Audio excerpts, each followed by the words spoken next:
மருமகளே ஒரு நிமிஷம் நான் பாக்குறேன். எதுக்காக இவங்க எல்லாம் வராங்க? என்ன வேணும்? என்ன?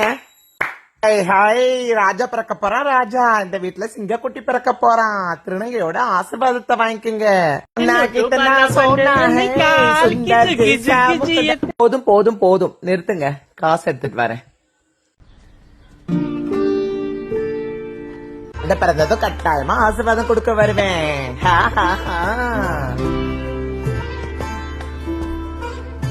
அம்மா பையன் பிறப்பா பையன்.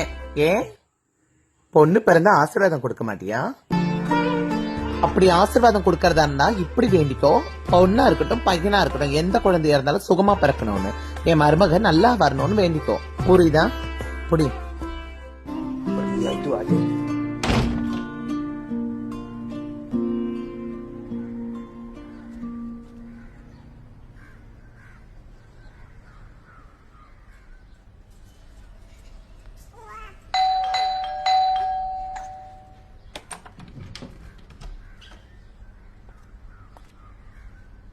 ராஜா பிறக்கல, ராணி பிறந்திருக்கா.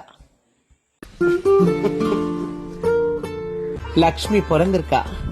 அதனாலேயே உனக்கு நிறைய தரேன். லக்ஷ்மி இங்கதான் பிறந்திருக்கா. ஏன்னா அவ உங்க வீட்டுல பிறந்திருக்கா. இன்னைக்கு நான் காசு வாங்க வரல, கொடுக்கறதுக்காக வந்திருக்கேன். இந்த பணத்துல குழந்தைக்கு ஏதாவது வாங்கி கொடுங்க. சொல்லுங்க, அத்தை வாங்கி கொடுத்தான்னு.